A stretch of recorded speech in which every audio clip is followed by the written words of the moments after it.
Hi, my name is Matt Stokes, and I will be presenting on the life and the findings of Hans Jürgen Eysenck.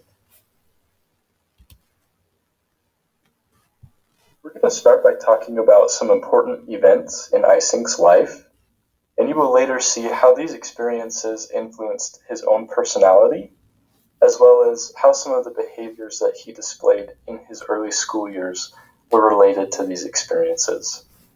These influences can especially be seen in some of his decisions that he made in his career.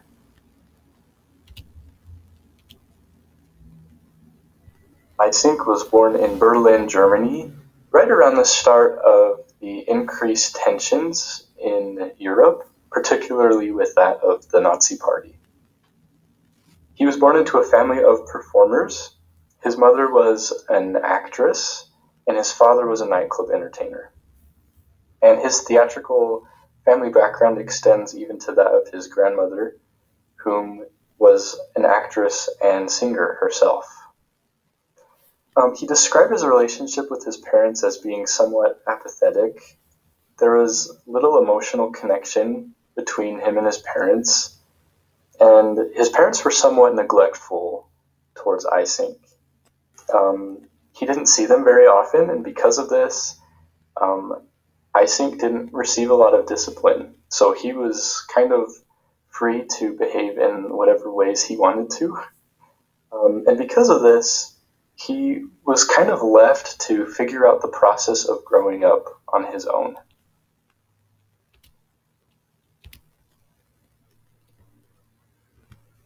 In his school years, Eysenck proved to be very intelligent and inquisitive, and this is especially true as he wasn't afraid to challenge his teachers and the principles that he was being taught by them.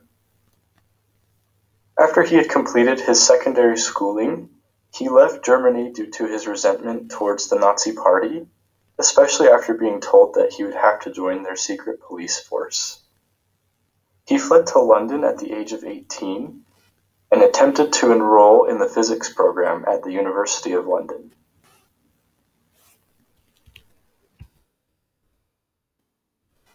It's interesting to note just exactly how Eysenck began to enter into the field of psychology. He didn't meet all the necessary requirements to pursue a degree in physics like he had hoped, and this was largely because he had unknowingly taken the wrong courses in preparation for his entrance exam.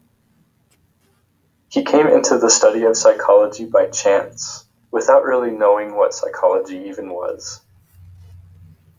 However, he earned his PhD in 1940 from the University of London.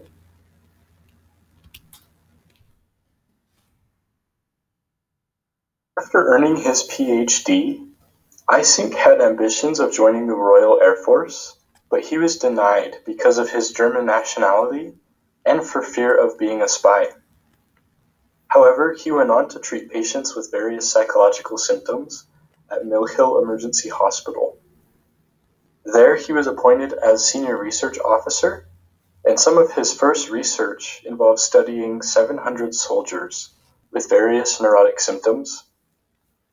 He quickly became dissatisfied with the traditional approach of clinical diagnosis, and this is especially true after he had extensively traveled throughout North America, and there he was able to overview many clinical psych programs. He had argued that they offered inadequate and unscientific explanations as well as treatment for psychological neuroses.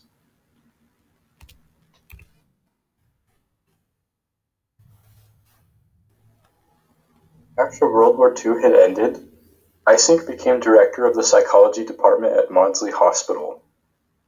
He was incredibly inventive and thrived in his writing. He had published some 800 journal articles or book chapters and more than 75 books. Because of this, he was cited frequently as a figure in psychology. He was also considered to be extremely controversial in the field of psychology, often breaking from traditional views. He contributed really well to research fields that involved intelligence, creativity, and heritability. He was also one of the first theorists to really highlight the importance of the role of genetic factors in forming one's personality.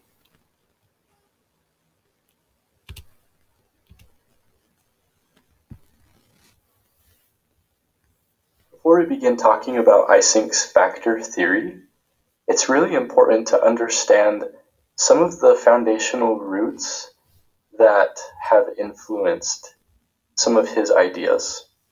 He held 4 main criteria that had to be met in order for a factor of personality to be correct. The first involved that of psychometrics, and this is using measuring techniques to understand one's intelligence, personality traits, and mental capabilities. And the plus side of this is that one can receive tangible data. It can be collective and it can be measured. And you can actually see some of the statistics that he was striving for in his studies. And these factors of interest have to be replicable, so other people have to be able to recreate the study of interest, and they also must be reliable in that whatever measuring technique is being used, it has to do so accurately. His second foundational criteria involved that of biology, especially that of heritability, which is that certain traits are passed down from prior generations to offspring. And these don't really include traits that can be learned, like which is seen through religion and politics. The third is that a factor must be deductive, in that it's part of that empirical process of starting with a really broad theory and then being able to narrow in by collecting data to determine whether or not it supports the theory. The last one involves that of social relevance. So whatever data is collected and analyzed, those factors have to share some type of relationship with social variables and social issues.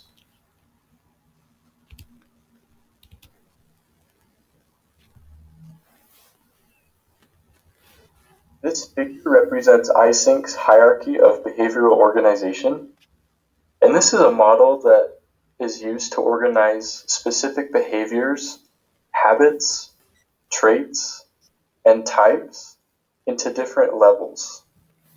Each of these is derived from its upper level, with the very top level being that of the type level.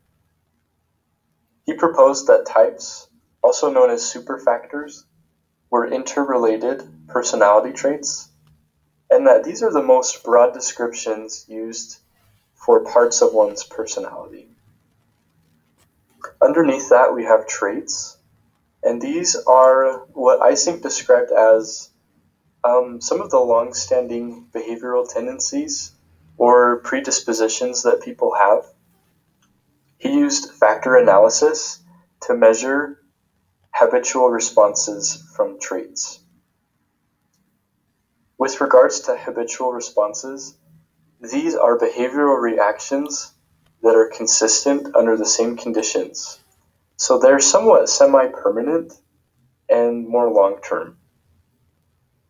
And at the bottom, we have specific behaviors, and these are the unique behaviors or thoughts that people have from a day-to-day basis. And these may or may not include true characteristics of one's real self.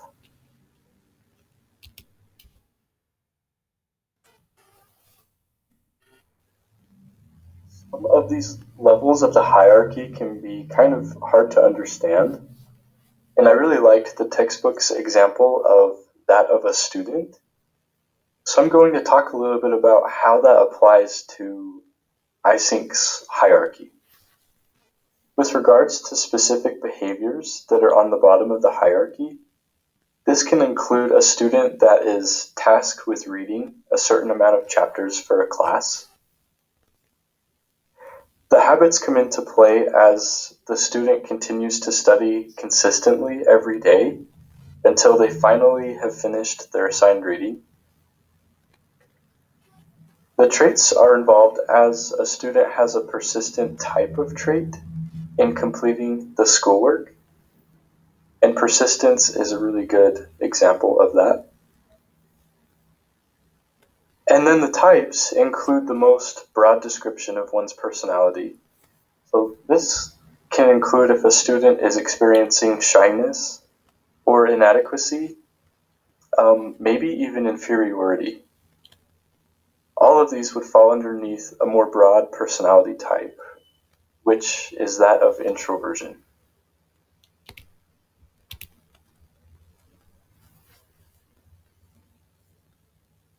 Eysenck had included three main dimensions that can be used to describe one's personality, and this includes extroversion, neuroticism, and psychoticism. These are all bipolar in nature, so every one of these dimensions also has its opposite, depending on how high or low someone may score. In accordance with his criteria, or foundational roots mentioned earlier, each of these has to kind of fit in with all of those parts of a biological basis, being able to be measured and have psychometric evidence, having an alignment with theoretical contributions, and they have to also be relevant to some type of social factor or issue.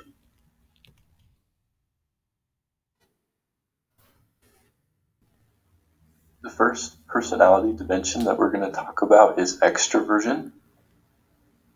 Characteristics of extroversion include that of high sociability, impulsivity, and having a quick wit, and also a good sense of humor. And you might notice that each of these traits are typically rewarded or even praised in interactions with other people, especially when viewed in social settings.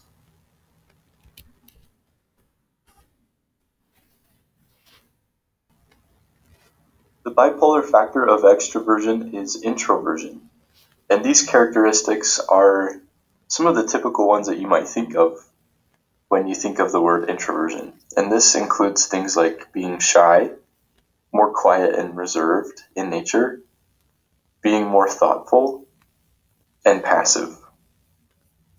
Rather than differences in extroversion and introversion being linked to specific behavioral factors, Eysenck actually proposed that they were more by biological and genetic ones.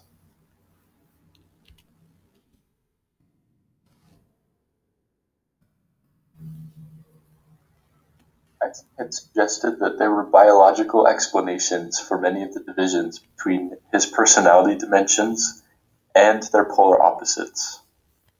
For example, one of these includes his suggestion that introverts and extroverts actually have different levels of cortical arousal.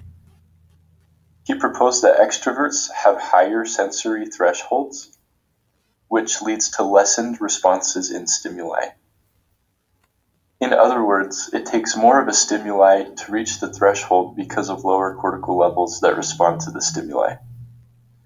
On the other hand, he also suggested that introverts will typically avoid situations that have too high amounts of environmental stimuli than they can actually handle due to having a lower sensory threshold.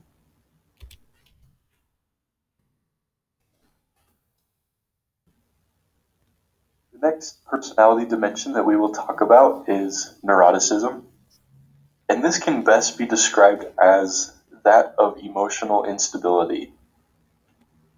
Eysenck had discovered a genetic basis in many of his studies that involved individuals with neurotic traits, including anxiety, obsessive compulsive disorder, and hysteria.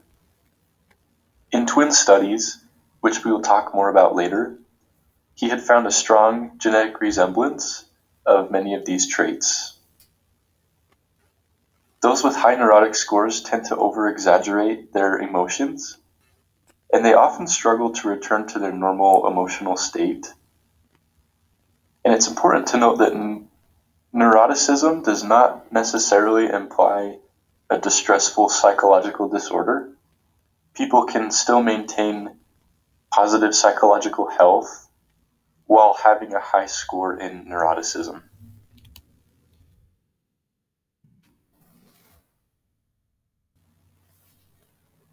Eysenck had attributed neuroticism to the highly reactive parts of the limbic system.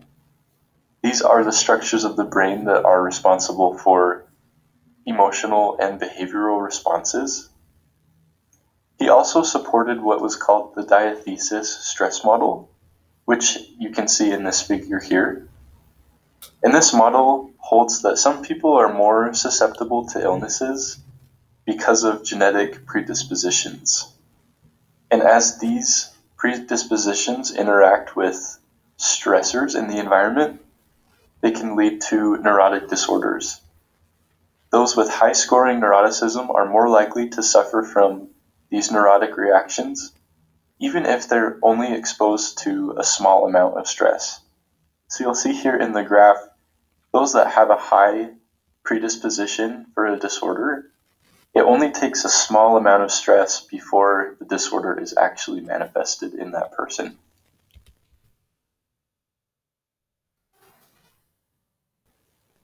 Stability is the bipolar opposite of neuroticism. And this is really the capacity to be able to regulate and process self-control over one's emotions. This involves a sense of confidence in handling exposure to stressful situations and knowing that one can stay on top of their emotions rather than allowing them to completely take over.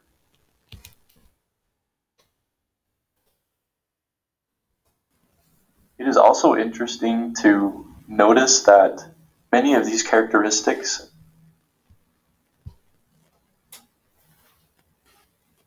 psychoticism is the third personality dimension of Eysenck's main superfactors. This is an aspect of his factor theory that wasn't introduced until much later than that of extroversion and neuroticism. This was largely because it wasn't taken very seriously by researchers due to skepticism.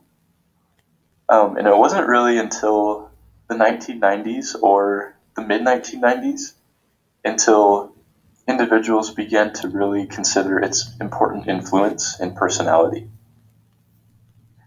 Another factor that led to this late development in his theory is that critics had proposed a more accurate term to describe this dimension, which is that of being psychopathy.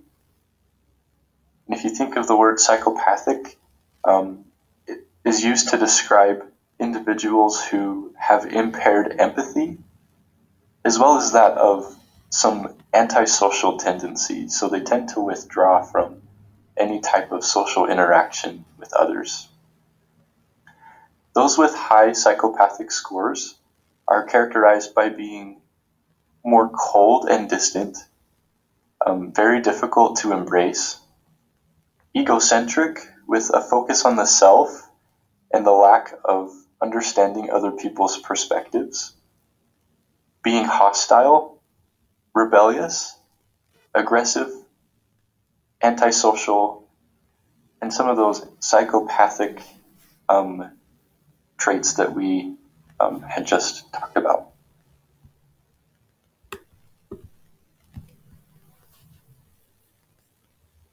It is also interesting to notice that many of these characteristics of psychoticism are typically found in those individuals who are involved in criminal activity. And Eysenck suggested that those with high scoring psychoticism tend to be involved in criminal acts.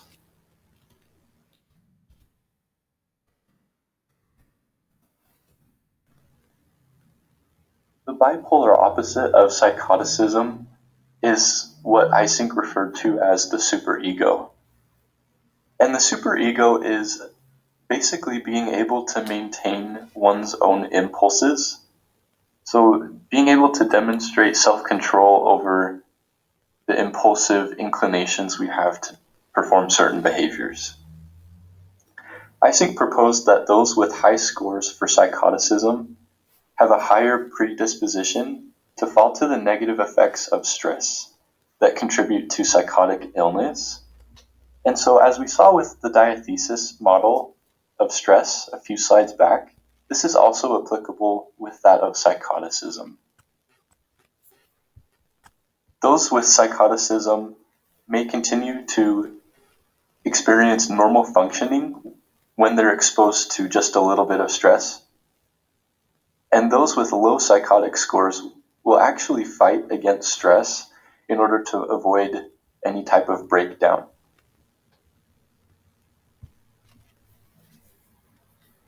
Being the bipolar opposite of psychoticism, the superego has such characteristics of being altruistic or having the genuine desire to help other people without any type of expectation of receiving something in return, having high sociability with other people, demonstrating a sense of selflessness, exercising cooperation with other people, and being able to exercise empathy, or being able to understand other people's point of view, and even kind of, in a sense, trying to relate to their experiences and their own feelings.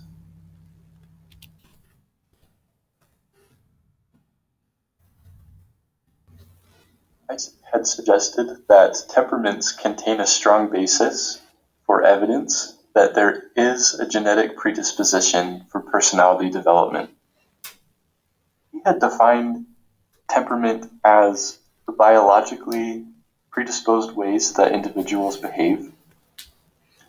One's temperament can be noticed within the first few years of one's life, and I feel that this is especially true as we look at newborns up until early toddlerhood. One can tell that they have habits and they have repeated long-term behaviors when involved in a variety of situations. And these are strongly related to the 4 Greek humors that were proposed by the Greek philosopher Hippocrates. And one can see in this figure how there is a blending or interrelation of extroversion and neuroticism, making up these qualities of the Greek humors. So if we look at the example of having high extroversion and high neuroticism, it resembles that of the choleric Greek humor, in which its characteristics are that of being on edge, having a higher sense of aggression, being more prone to excitability, and having a stronger sense of impulsivity.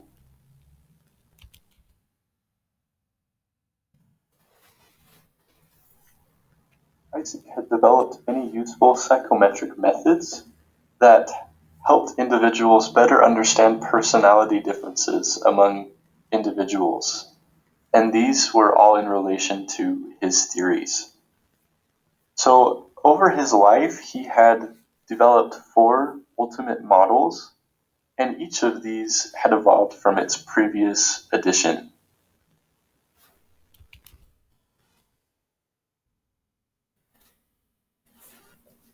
The psychometric method that Eysenck had developed was the Maudsley Personality Inventory, or the MPI.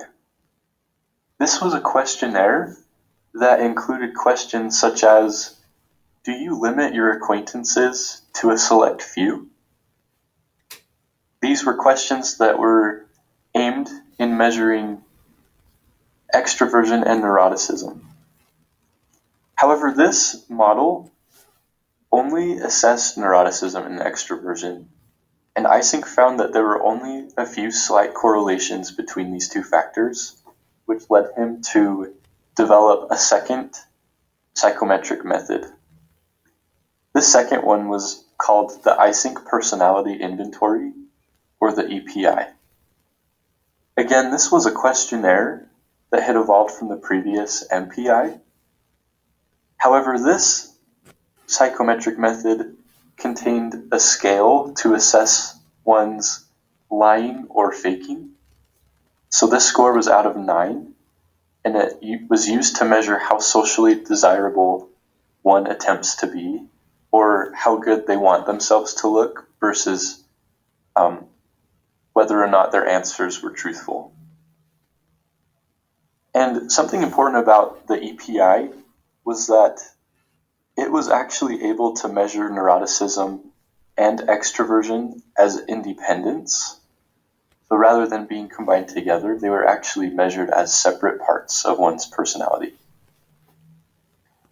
And the third psychometric method that Eysenck had developed was called the Eysenck Personality Questionnaire. And he and his wife actually had developed this together. And this questionnaire included that of psychoticism, which had evolved from the previous 2-factor models.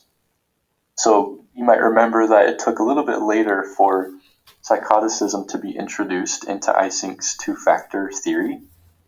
And this edition actually included psychoticism with extroversion and neuroticism. This edition was later revised into a 4th psychometric method, and it was slightly modified to better fit some of the skepticism and criticism of adding that psychotic element.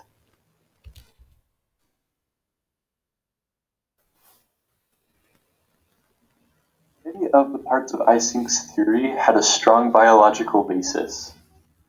He had proposed that nearly 75% of the measured differences between the 3 personality dimensions, so that of extroversion, neuroticism, and psychoticism, he attributed these differences to heritable influences, while 25% of those differences he attributed to environmental influences. So while he really stressed and highlighted the importance of a biological basis to explain personality, he didn't totally discount the possibility of environmental influences. And he actually proposed that personality is shaped by an interaction of both of those factors. Personality is determined by genetics that influence biological formations of structures of functioning. So Eysenck had proposed that individuals are born with a specific nervous system, and that this can lead to the ways in which brain structures and structures in the central nervous system are formed as they are growing. And this is kind of like a domino effect, because the way that these structures develop also influence the development of the 3 personality dimensions. And these can help to predict sociability and behaviors that are related to it. And they're also good predictors for experimental results in many of the studies that Eysenck had conducted.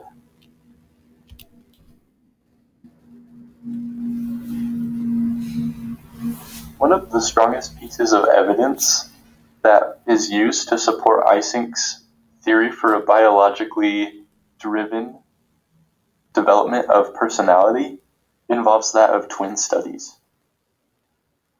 So his support is largely received from behavioral genetics, or the study that heritable traits and its influences have on shared behaviors. In 1956, Eysenck had conducted a study with a variety of twin combinations. So he had 13 male identical twins, 13 female identical twins, 13 female fraternal twins, and 13 male fraternal twins, and each of those were in twin pairs. And in each of those studies of twins, he found that the identical twin pairs had resembled one another much more closely than the fraternal twin pairs. And many of the neurotic traits that were discussed a little bit earlier, he found that in many of the identical twin pairs, if a neurotic trait was displayed in one identical twin, it was almost always displayed in the other identical twin. In a fairly recent study by Seirin et al., they found that in a study of 29,852 twins, that neuroticism was closely related to the increased risk of Parkinson's disease. So in this study, they had aimed to explore the relationship between personality traits, neuroticism, and introversion, and the risk that they all have in the development of Parkinson's disease. And those that had a high score for neuroticism and a high score for introversion, especially were at a highest risk for the development of Parkinson's disease. So this is suggesting that neuroticism is a specific risk factor for developing Parkinson's disease. And this is something that may be attributed to increased vulnerability to stress.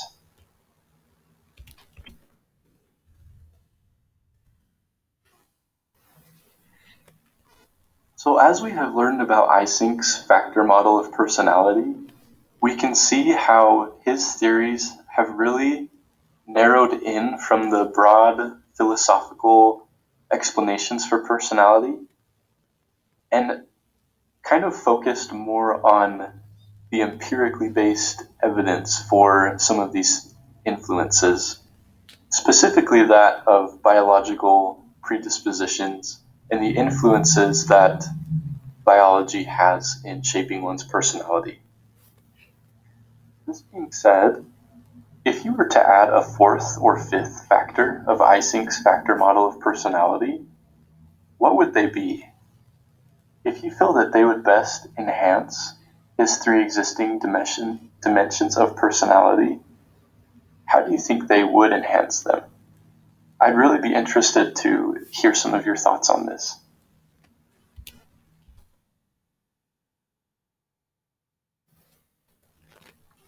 Thank you for your time and for watching this presentation.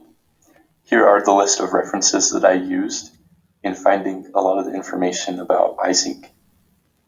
I hope that you guys learned a lot about Eysenck's life and his theories, as I have, and I hope you have a great rest of your day.